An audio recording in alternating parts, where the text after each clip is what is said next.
el libro de los Hechos, y vamos esta mañana, este mediodía ya, vamos a ubicarnos a partir del versículo número 8 del capítulo 6 del libro de los Hechos. Hoy el mensaje se llama La vida de Esteban.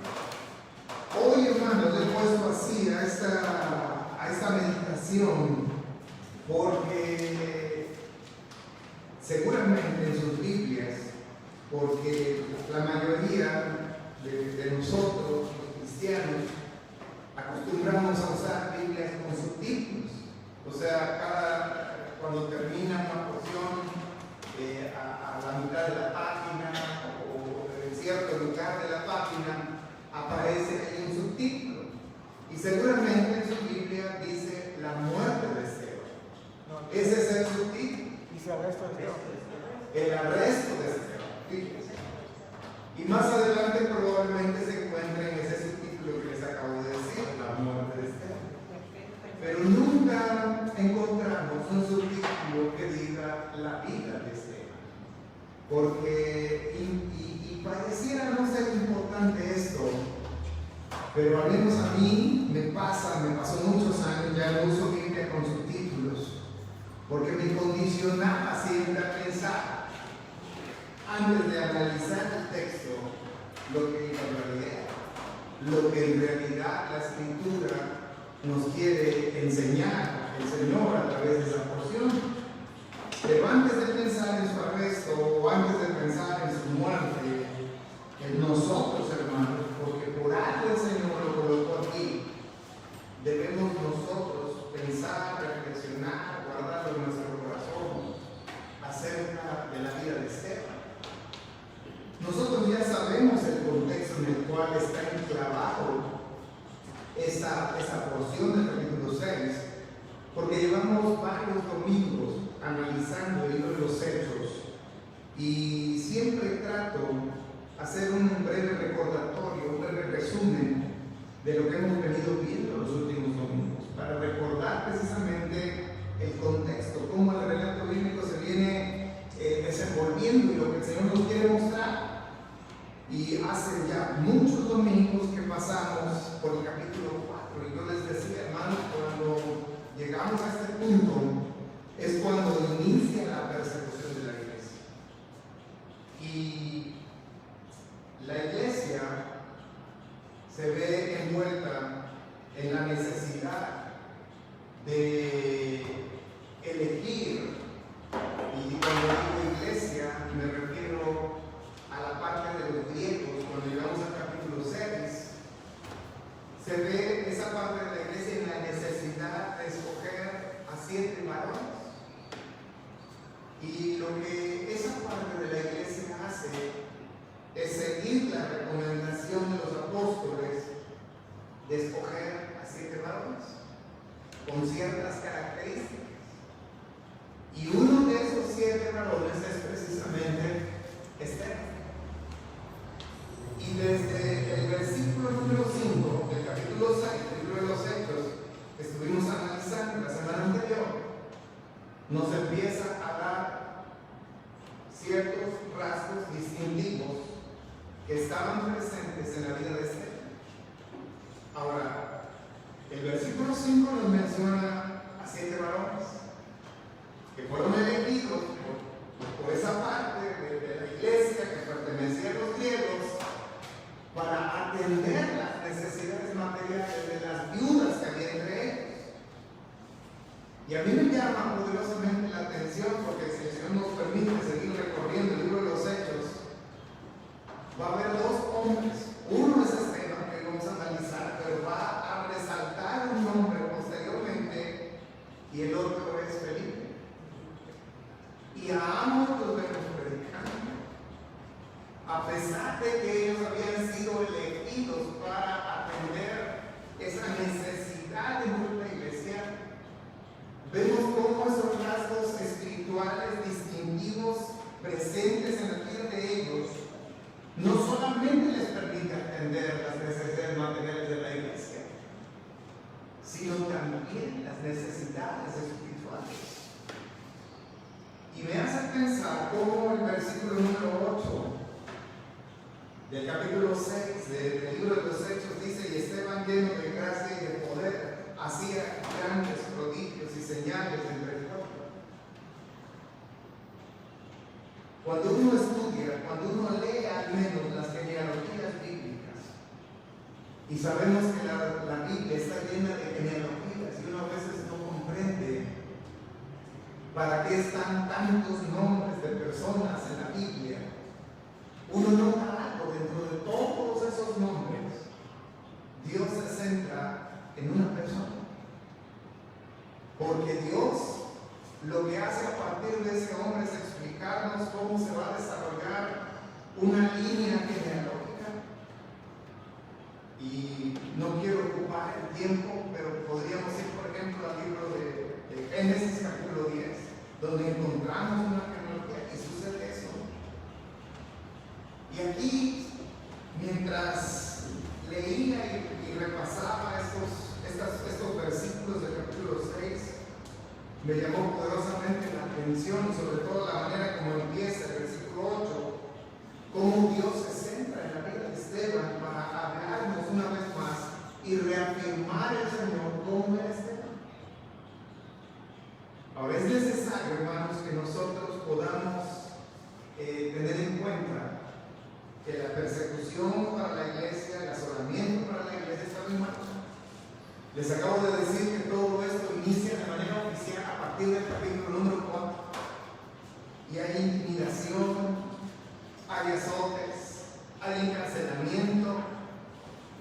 Pero cuando llegamos aquí, porque a partir del versículo 8 y hasta el final del capítulo 7, Dios se centra en el libro de los Hechos sobre Esteban y lo que le ocurre a Esteban y el sermón que predica Esteban, porque antes de morir, antes de ser lapidado y muerto, él predica un sermón detallado y específico, como creo que ninguno podemos encontrar en la Biblia, sobre Israel. Hermanos, es importante que nosotros tengamos todo eso en mente, cómo ha tenido tanto impacto la palabra del Señor en Jerusalén, que hay algo que leímos la semana anterior, pero que simplemente leímos, expliqué parte del versículo 7, pero no abundé en la parte final del versículo 7. Y quiero leer el versículo 7 porque después de que la iglesia se vio amenazada con ser dividida, porque había una inconformidad en la iglesia, y esta fue resuelta de manera sabia. Dice el versículo 7: y crecía la palabra del Señor y el número de los discípulos se multiplicaba grandemente en Jerusalén. Pero vean la parte final, que no es cosa menor. También muchos de los sacerdotes obedecían a la ley. Y la pregunta que tenemos que hacernos: ¿y esos sacerdotes de qué eran sacerdotes? ¿A quiénes ministraban? Bueno, hermano, esos sacerdotes son los que ministraban en el templo. Eran sacerdotes judaicos, sacerdotes que seguían ministrando la ley. Sin embargo, el impacto de la palabra del Señor cambió su vida para siempre y transformó su corazón. Ahora, ¿por qué hago resaltar ahora esa parte? Para que nosotros podamos entender cómo la persecución sobre la iglesia llegó al punto que no se detuvo en las amenazas, no se detuvo en el encarcelamiento, no se detuvo en azotes, sino que terminó en la muerte de lo que generalmente se llama el primer mártir de la iglesia, y es precisamente Esteban. Así que dentro de esa inicial persecución, cuando llegamos a esta porción de la Escritura, estamos llegando a la expresión máxima, al pico más alto de rechazo para la iglesia en Jerusalén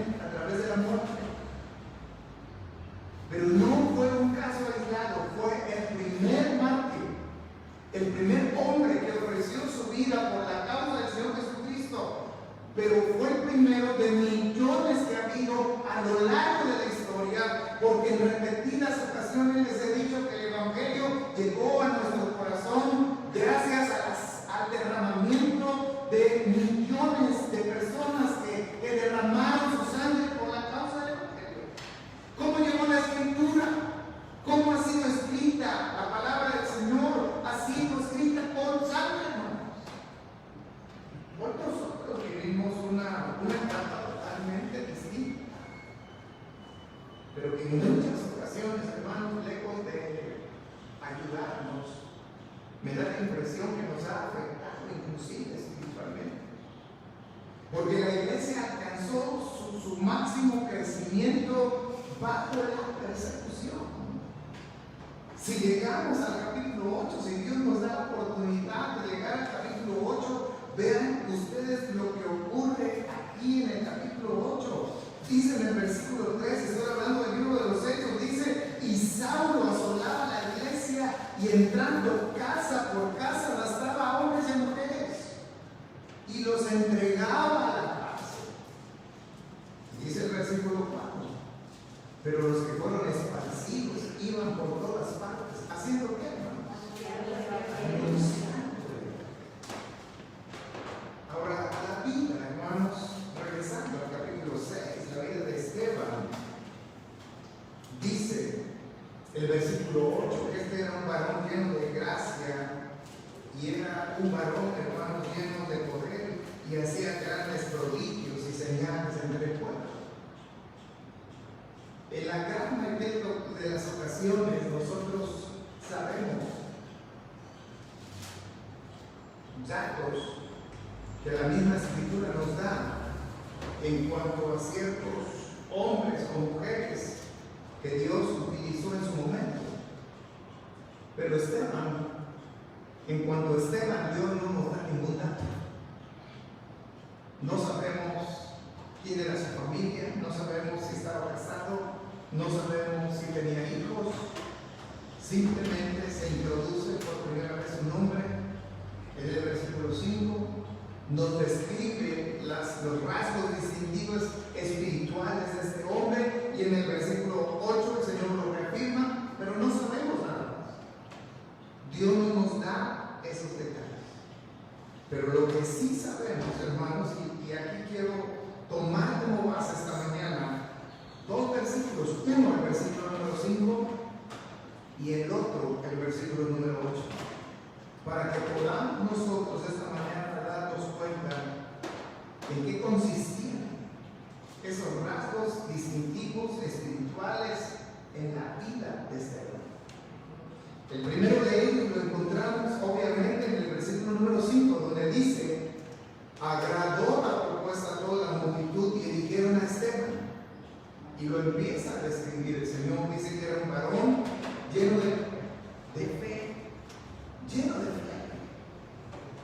Ahora nosotros, hermanos, yo insisto, a veces el tiempo es, en vez de ser nuestro mejor aliado, se convierte en nuestro peor enemigo. ¿Y a qué me refiero mencionando esto justamente hoy? Porque a veces leemos demasiado rápido la Escritura sin analizar. Porque decimos, bueno, Esteban era un varón lleno de fe, del Espíritu Santo, y además dice que era lleno de gracia y de poder, y hacía grandes prodigios y señales entre el pueblo. Y a lo que sigue. Pero no vamos a detenernos, hermanos. Porque hoy vamos a hablar de la vida de Esteban. No vamos a hablar de su arresto, no vamos a hablar de su muerte, vamos a hablar de su vida. Y aquí lo importante, hermanos, es porque a nosotros como iglesia, lo que el Señor está esperando es que nosotros vivamos y caminemos por la fe. Y entonces, si la Escritura hoy nos está enseñando aquí en este versículo de que Esteban era un varón lleno de fe, y Dios me está demandando y está esperando que yo, como parte de la iglesia, camine por la fe, entonces tengo que tratar de indagar, de profundizar qué implica, qué tengo que hacer para aproximarme, aunque sea un poco, para llegar a ser ese modelo que es Esteban. En la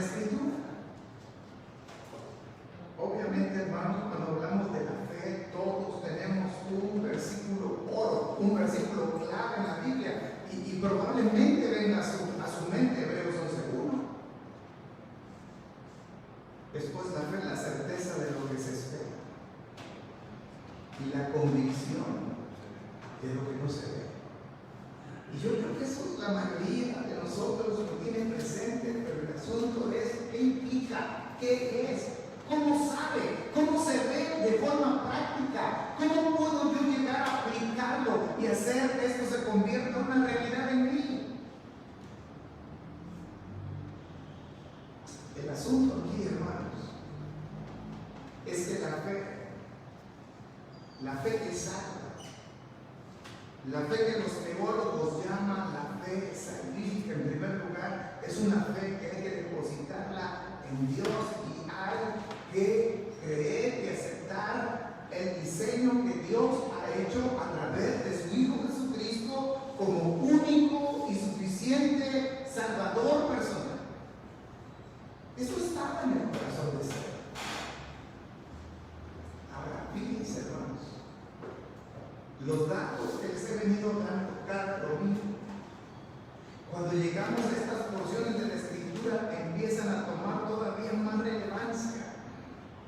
Yo les he dicho que era una iglesia como entre 8 y 12 mil, entre 10 y 12 mil. ¿Se acuerdan de ese dato? Pero también les he dado otro dato, que ese número se alcanzó aproximadamente en 60 días. En 60 días. ¿Qué significa esto? Que no se requiere ser un varón, no se requieren muchos años de caminar con Cristo para llegar a ser un varón o una mujer lleno de fe. Porque Esteban era un recién convertido, hermanos. ¿Sí me expliqué? Si la iglesia tiene 60 días y en 60 días la iglesia explotó y creció al grado de llegar a ser un promedio de 10, 12 mil, 8 mil personas, uno de esos 8 mil o 10 mil o 12 mil nuevos convertidos fue Esteban. Porque él pertenecía a la parte helenista, a la parte griega de la iglesia. Si nosotros no vamos teniendo esos pequeños detalles, pues decimos, pues sí, pero Esteban tenía ya como 30 años. Desde que su mamá quedó embarazada y posterior a que Esteban nació, pues ya lo llevaban a la iglesia y estuvo en los párvulos desde cuna. No. Esteban fue recién convertido.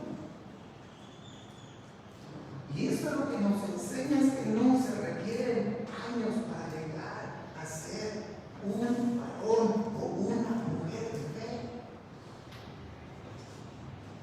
Porque lo que nos permite ver aquí, hermanos, a partir del versículo 9, que vamos a estar, si Dios nos permite, analizando, y no sé cómo vamos a analizar el capítulo 7, pero yo quiero que juntos analicemos el contenido de ese gran sermón de Esteban, que saben de qué está impregnado, hermanos de fe.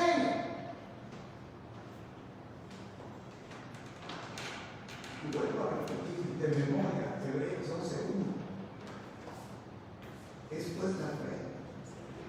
Hay dos palabras ahí que lo encierran todo. Es pues la fe, la certeza, primera palabra, la certeza de lo que se espera. ¿Y la qué, hermanos? Y la convicción de lo que no se espera. Y si de algo estaba lleno la vida de Esteban en un corto periodo de tiempo, de haber conocido al Señor, era de convicción y era de certeza. En primer lugar, Dios lo permitió conocerlo de forma personal. Y rápidamente este hombre, hermanos, conoció a Dios y llegó a depositar su total confianza en Dios. Si a Esteban lo hubieran llevado al concilio con el poco tiempo de haberse convertido y su fe se hubiera quebrantado, este es nuevo del Evangelio, aún todavía no se le ha doctrinado, no se le ha discipulado, le falta, hermano. Yo no estoy diciendo que no sea necesario doctrinar, discipular, bautizar a un hermano. Sí, todo eso es necesario.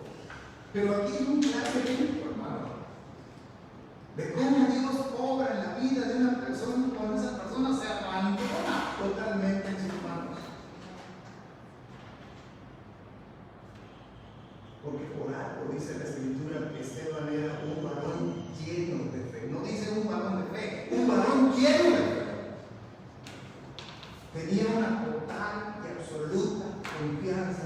puesta en Dios. Pablo aún le escribía a Filipenses 1:21, pero Esteban ya lo sabía, ya lo vivía. Esteban podría haber dicho en ese momento: para mí el vivir es Cristo y el morir es ganancia. Porque era un varón lleno de fe. Qué tremenda la escritura. Pero más tremendo es lo que Dios hace en nuestros corazones. Y más tremendas cosas Dios hace cuando nos abandonamos completamente, hermanos, en sus manos, sabiendo que Él es el soberano. Y ya analizamos ese tema. Ya pasamos hablando de la soberanía de Dios. Nada me puede acontecer que Dios no permita. Nada me va a acontecer que se escape del control, del poder de Dios, hermanos. Y Esteban sabía. Él sabía lo que la iglesia venía sufriendo en cuanto a la persecución. Él sabía que los azotes a los cuales los apóstoles habían sido sometidos, al encarcelamiento que injustamente pasaron los apóstoles. Y sin embargo, él seguía confiando en la absoluta soberanía de Dios, porque su corazón estaba lleno de fe. Y es lo mismo que nosotros tenemos que hacer con las cosas que hoy nos están aconteciendo. Llámese COVID, llámese economía, lastimadas, restringidas, inseguridad y lo que sea. Usted y yo, como hijos de Dios, tenemos que seguir confiando, porque Dios sigue siendo el mismo. Sin fe es imposible agradar. Ese es otro versículo que es. Porque, gracias hermano, porque en Hebreos 11:6 nos dice eso.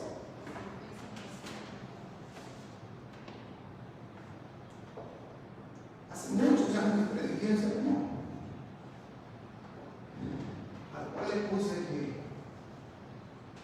ya no sé ni cómo le puse, pero lo que sí me acuerdo es que prediqué que la fe es el motor que nos impulsa a ir adelante.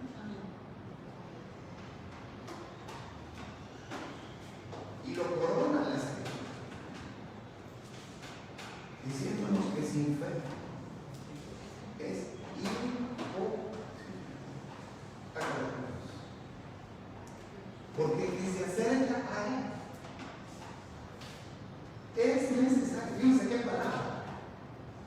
Es necesario que crea en Él. O sea, que Dios existe.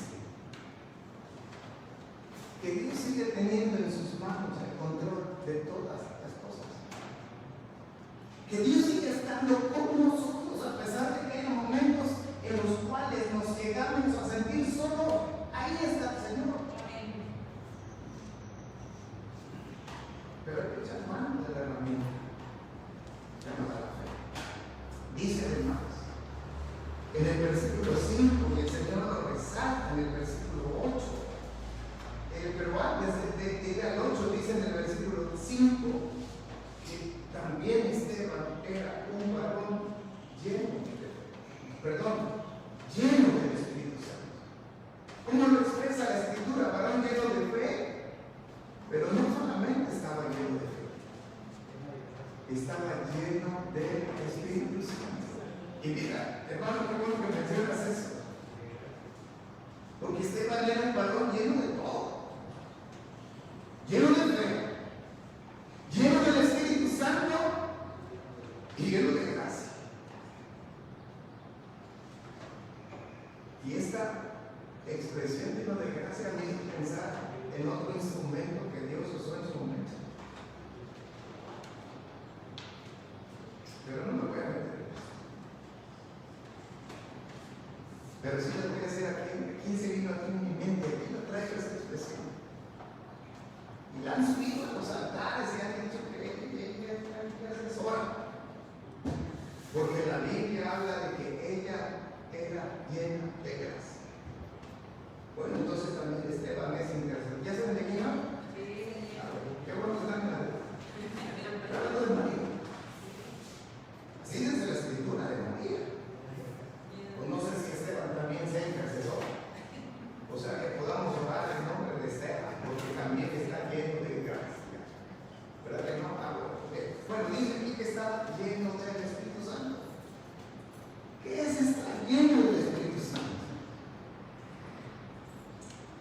Podemos estar nosotros llenos de fe, sí. Podemos estar nosotros llenos del Espíritu Santo, sí, también. Porque una cosa es que habite el Espíritu Santo dentro de nosotros. Porque acuérdense lo que dice la Escritura.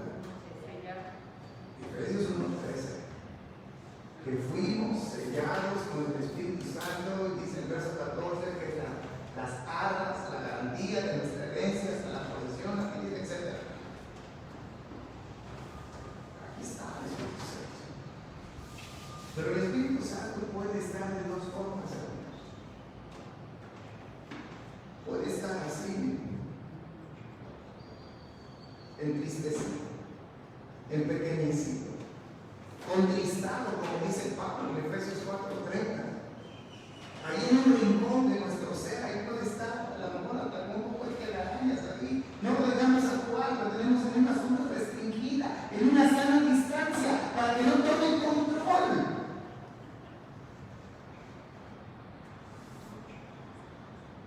Porque hay dos cosas que se combaten en nuestro ser. Y es malo. Hay una lucha permanente por tener el control de nuestra vida. Vivimos aquí consagrado eso, hermanos. No andamos pensando. Pero el hecho de que hoy hayamos dado gracias a Dios porque una de nuestras hermanas está aquí, Dios le dio la victoria. Significa que solo Dios se la dio a ella. Claro. Yo hoy amanecí así, como muerto, para incorporarme en la cama casi me debe como arrastrar, pero para levantarme.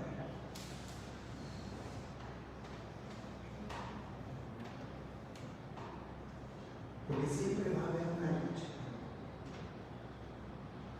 Cuando queremos leer la Biblia, tampoco no nos da sueño. Así que sueño me da. Es el mejor somnífero para muchos. No puedo dormir, puedo leer la Biblia. Listo. Pero nuestra vida es una lucha diaria, permanente, por tener el control de nuestras vidas. Y lo he dicho muchas veces, y creo que recientemente también lo expuse. Pero ser lleno del Espíritu, hermano, significa estar controlado por el Espíritu Santo. No significa que habite en ti. Esa es una cosa. Y el Espíritu Santo da testimonio de que eres hijo de Dios. Y el Espíritu Santo es un sello, es una garantía, es unas alas de que le perteneces a Dios. Pero para estar lleno del Espíritu y para ser controlado por el Espíritu, hermano, uno necesita alimentar el Espíritu. Y hay formas de alimentar el Espíritu. Y de repente se atraviesan pensamientos, o permanentemente más bien hay pensamientos no gratos delante del Señor en nuestra mente, o palabras no gratas delante del Señor, que se pronuncian en nuestra boca y no son gratas delante del Señor. La respuesta es simple. Estamos alimentando más nuestra carne que la parte espiritual de nuestras vidas. Y yo me acordé que sí, recientemente lo dije porque hablé de había espectaculares por la ciudad y pusieron a una persona, creo que era un niño, a una persona con sobrepeso, gordito, y pusieron ahí la leyenda: somos lo que comemos. Y espiritualmente se cumple esa ley. Espiritualmente somos de lo que nos estamos alimentando. No crean ustedes que necesitamos mucho tiempo para conocer a una persona. Aunque nunca hayas tratado con esa persona, no necesitas mucho tiempo para conocerla. Habla con ella 5 minutos y te vas a dar cuenta cómo es.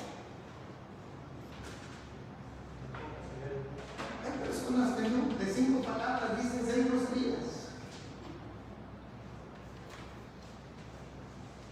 Ya sé cómo es esa persona. O si habla 5 minutos con esa persona y se dedica ese tiempo a estar hablando de los demás, ya conoces cómo es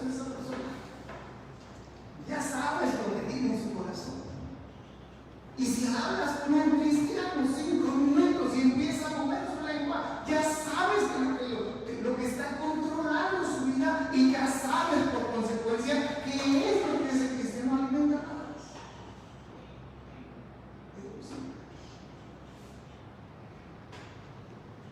A veces entramos en un lugar, o entramos aquí en la iglesia y no es necesario emitir palabra para saber cómo venimos, para ver cómo venimos. Venimos contentos, venimos con ganas de estar aquí, venimos tristes, venimos preocupados, venimos. No es necesario. Y conste que va con el cubreboca. Lo único que se ve que son, pues no pensamos más. No dicen que los ojos son ventanas.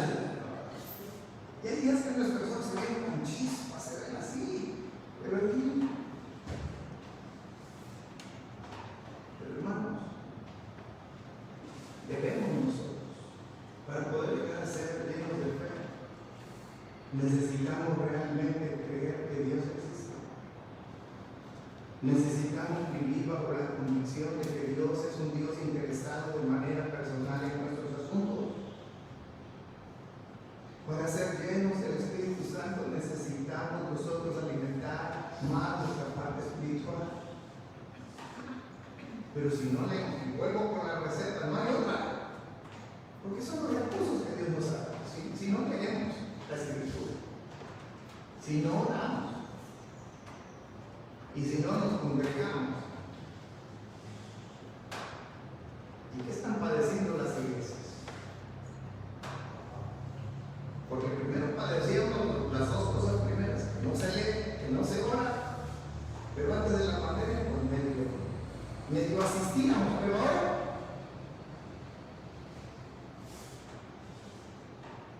y muchos me pueden decir, sí, hermano, yo estoy orando, hermano, yo creo que falta una cosa: congregar. Porque la iglesia tampoco fue creada nomás por eso. Y cuando sacas a un carbón del fuego donde están los demás carbones y lo apartas y pasa el tiempo, ¿qué va a pasar? Cuando lo sacas está rojo, al rojo vivo, no lo toques porque te basta desprender. Pero va a pasar el tiempo. ¿Y qué va a pasar? Poco a poco. No pasa de un día para otro, poco a poco. Hasta que se fríe. Así pasa. El diablo es hermoso. Y nos dice una cosa aquí al oído, nos susurra y nos dice: no te preocupes, tú sigues orando, tú no necesitas ir a la iglesia, tú lees, no necesitas ir a la iglesia, pega predicaciones por ahí, es más cómodo.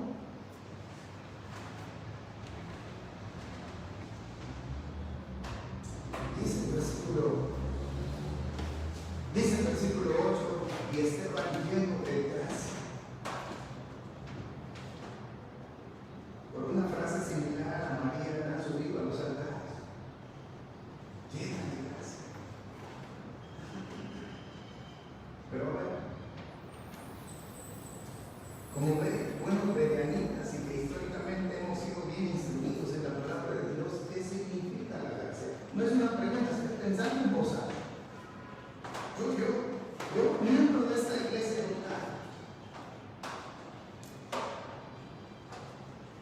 y que me han enseñado que es la gracia, y ahora estoy transmitiendo lo que fielmente me enseñaron otros varones. Yo pienso que es la gracia. Y un significado corto y simple, sin meternos en tecnicismos, es un favor inmerecido de parte de Dios. ¿Estamos de acuerdo? Entonces, ¿cómo era la vida de Esteban en ese sentido? Estaba llena de favores de parte de Dios. Hace poco prediqué, basado en el libro de los Hechos, un sermón que se llamó Abundante Gracia. Si no se acuerdan, ahí está en Facebook, vuelvan a escuchar. Nada más por eso les doy gracias a Dios por la tecnología y las redes sociales, porque ahí se queda todo. No es que diga sido? No. ¿Verdad? ¿Qué dije? Pero así la vida de Esteban, llena de la gracia de Dios. Y lo he explicado en otros momentos. Yo he dicho que la gracia de Dios no solamente tuvo en nosotros en el momento de nuestra salvación. La gracia de Dios está derramando permanentemente en nuestras vidas. Y lo planteo de otra forma para tratar de explicarme mejor. ¿Qué merecemos nosotros? Y no es porque quiera sacar el látigo en este momento. No. ¿Qué merecemos, hermanos? Pero Dios, por su gracia, de manera permanente, día tras día, momento tras momento, está Él derramando sus favores, aunque nosotros no lo merezcamos, pero de su mano viene toda buena dádiva y todo don de caridad. Pregunta. Esta sí es una pregunta, no estoy pensando en usar.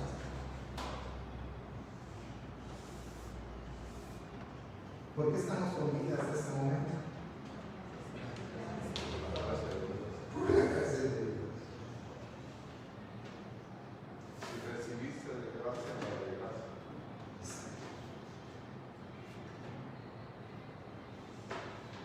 La vida que tenemos, la vida que Dios nos concede la oportunidad de administrar es nuestra. Dios me la soporta.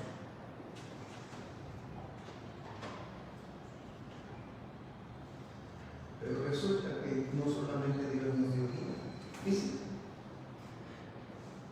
Y no pongamos a pensar por un momento todo lo que Dios nos ha dado. Aparte de la vida. Es el constante derramamiento de la gracia. Colmado de favores y de misericordia. Claro. Por eso me van a oír constantemente decir que todo lo que somos y todo lo que tenemos es gracias a la gracia de Dios. ¿Merecemos algo? Pero la vida de Esteban estaba llena de gracia, porque Dios no solamente le dio vida física, le dio vida espiritual. Y una vez que te dio vida espiritual, Dios lo escogió a él para servirle en un trabajo específico. Y aún en su martirio y en su muerte, la gracia de Dios está presente en la vida de Esteban. Porque hasta el día de hoy estamos hablando de él, estamos aprendiendo de él. Como él fue un varón lleno de fuego, como un varón lleno del Espíritu Santo, como un varón lleno de gracia. Ahora, hermanos, a veces venimos a la Biblia y pensamos, bueno, eso fue allá hace más de 2000 años atrás. ¿No cree que la vida de Esteban, o nuestra vida más bien, se pueda parecer un poco a la vida de Esteban?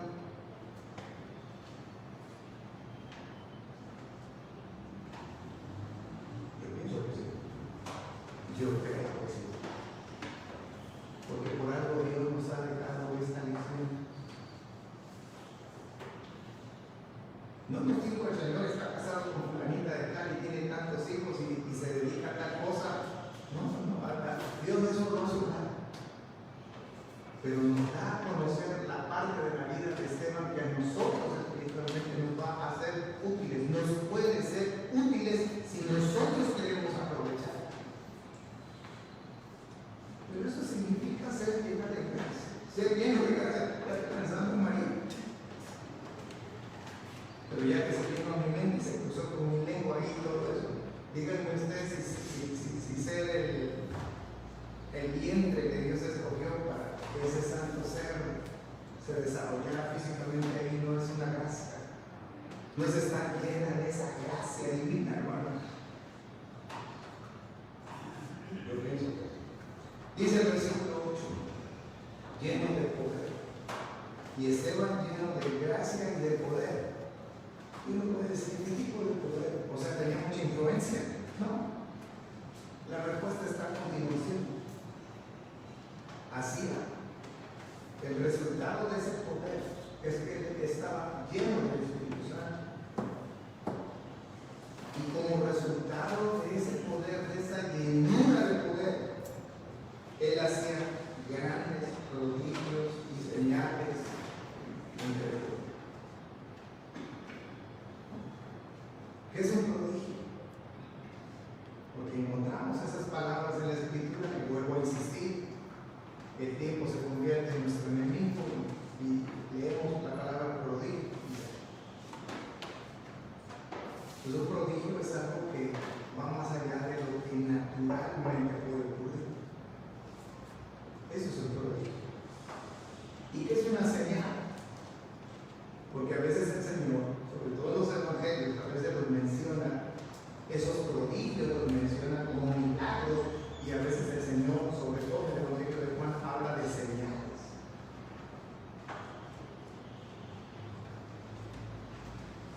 Una señal no es otra cosa sino una evidencia clara a través de ese prodigio que Dios está obrando a través de eso que de manera sobrenatural ha ocurrido.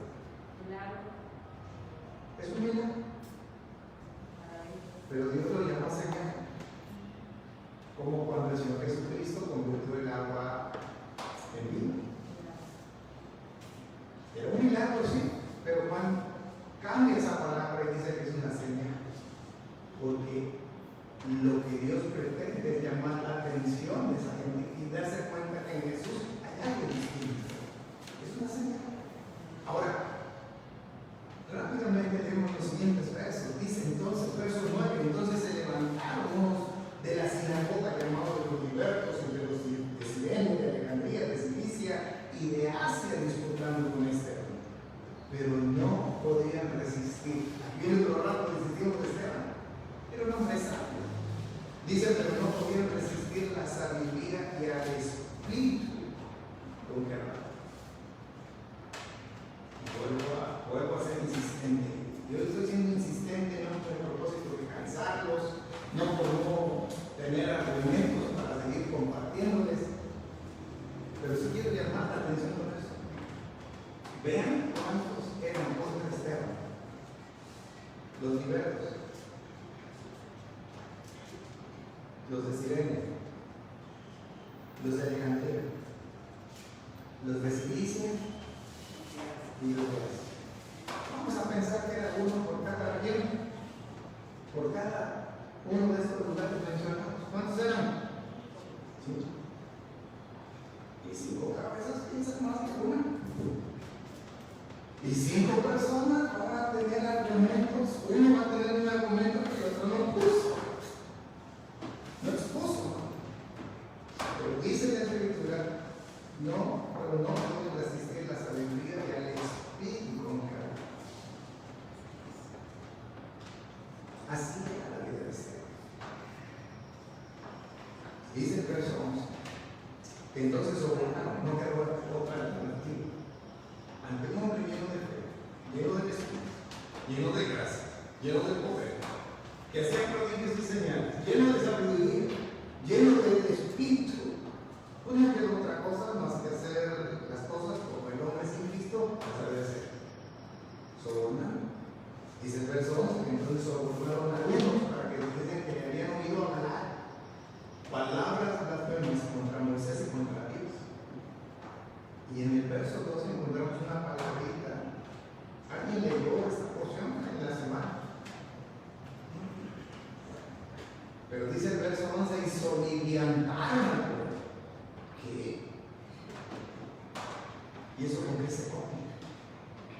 Y soliviantaron al pueblo. A los ancianos y a los escribas se arremetieron, le arrebataron y le trajeron al concilio. Soliviantar, hermanos, es encender el ánimo de la gente, pero de manera adversa, en este caso contra Esteban. O sea, los hicieron que se enojaran, que se enfurecieran contra Esteban. ¿De qué manera los soliviantaron? Pues diciendo y sobornándolo a través de testigos de que él había hablado contra Moisés y que había hablado contra Dios. ¿Sí me expliqué? Eso es orientar. Hacer despertar el enojo de los demás. Encender el ánimo para ir en contra de alguien. Eso es orientar. Y dice el verso 13, pusieron testigos falsos que decían, este hombre no cesa de hablar blasfemas contra este lugar santo y contra la ley.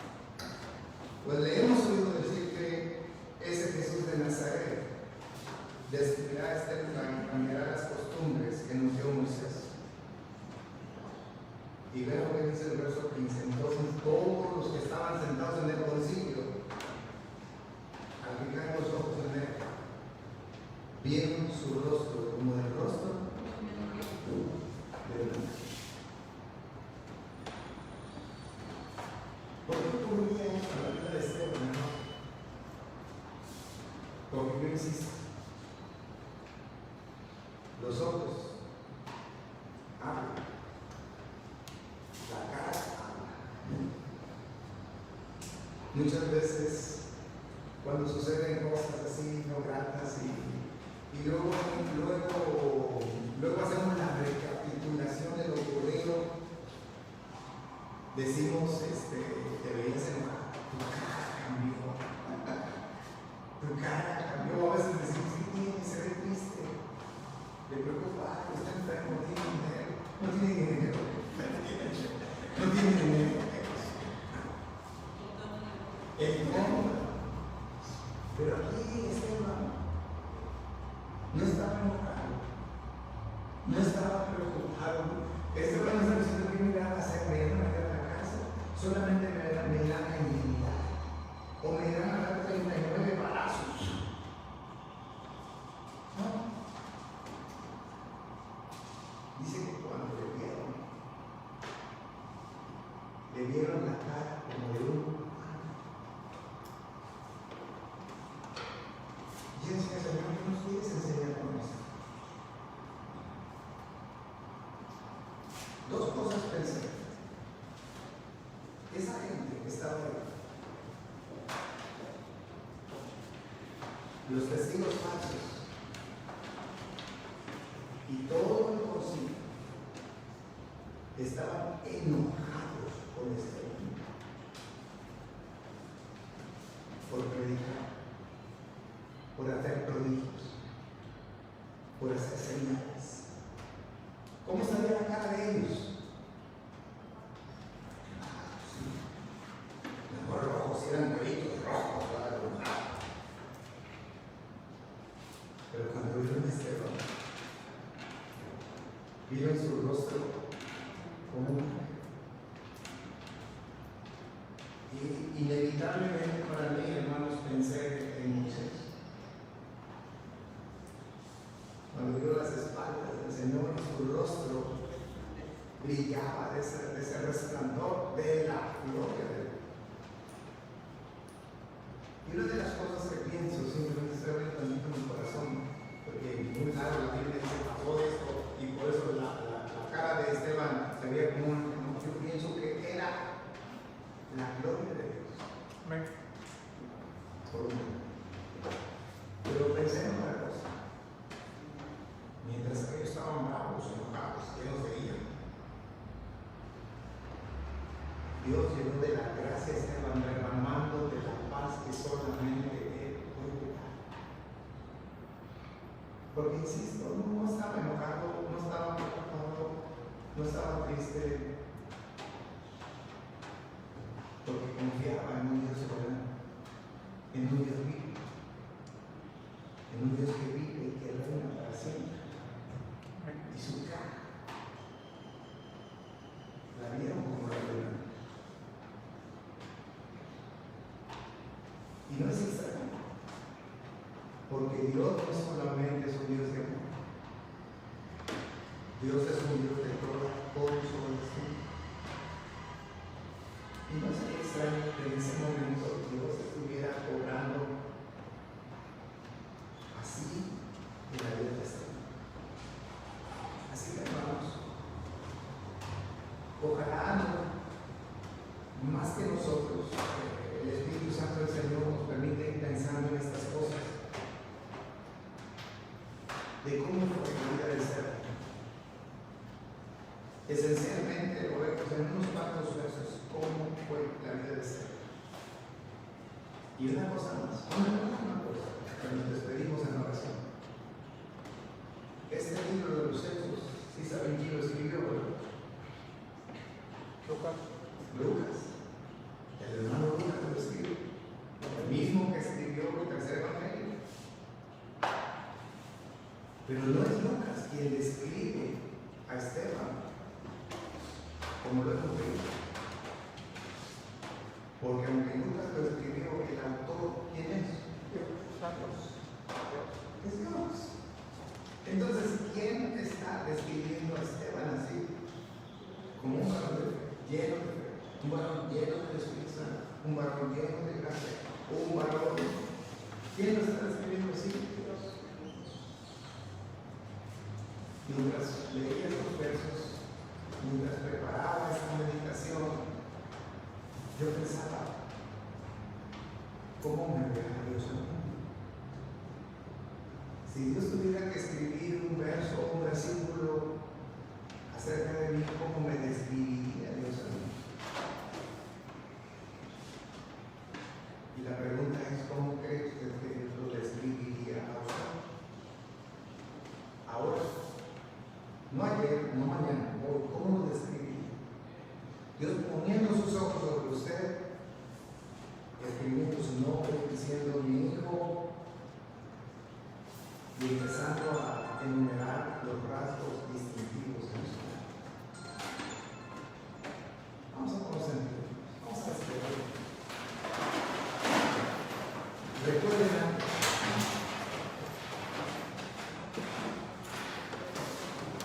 En Romanos, capítulo 15, dice que las cosas que se escribieron antes se escribieron para nuestra enseñanza. Pablo escribiendo a los hermanos en Roma y haciendo referencia al Antiguo Testamento. Ahora yo uso ese mismo texto pensando en lo que a nosotros nos compete. Hoy nosotros hemos analizado acerca de la vida de Esteban, y si Dios nos ha dejado esta porción hablándonos de la vida de Esteban, ¿para qué creen ustedes que no nos haya dejado el Señor? Para nuestra enseñanza, para un modelo a seguir. Que Dios nos ayude para alcanzar, hermanos, esos niveles espirituales. Recordemos, hermanos, que estamos de paso. ¿Dónde debemos de poner nuestros ojos? ¿Dónde nos puso Esteban? En las cosas de Dios, no en las traídas. ¿Dónde está nuestra ciudadanía? En los cielos. Oremos.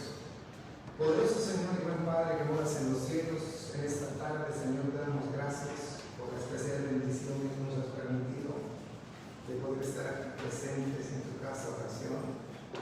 Gracias, Señor, porque hemos tenido un momento muy rico, espiritualmente hablando, muy especial, por haber apartado, Señor, de lo que diariamente rodea nuestra vida y habernos permitido llegar a tu casa. Ha sido una bendición, como siempre lo es, Señor, y te damos gracias por ello, Padre. Ahora solamente queremos pedirte que si algo no ha salido conforme a tu voluntad, que no nos tomes en cuenta. Todo lo hemos preparado, Señor, para la honra y gloria de tu precioso nombre. Te pedimos, Padre, que así como nos has hablado de esta hora, nos hables siempre, Señor, que tu Santo Espíritu siga haciendo su obra, su trabajo en cada uno de nosotros. Y seguimos poniendo en tus manos nuestras vidas, y la vida de todos nuestros hermanos, Señor, donde quiera que se encuentren. Porque no se trata solamente de la salud, de la fortaleza de una iglesia local, sino se trata de todo a los que tú has llamado, Señor. Así que, Padre, ponemos a tu iglesia en tus manos y te pedimos, Señor, que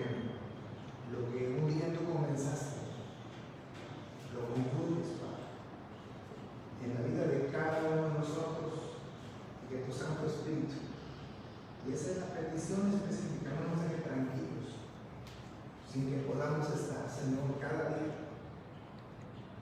en comunión contigo, Padre.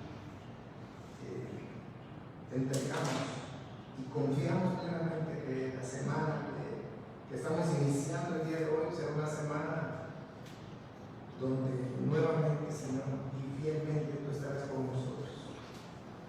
Así que quiero de nuestra mente toda inquietud, toda preocupación, toda tristeza, y que podamos transitar a lo largo de todos estos días que están por venir, si tú nos los permites, confiadamente sabiendo que todo depende única y exclusivamente de ti, Señor.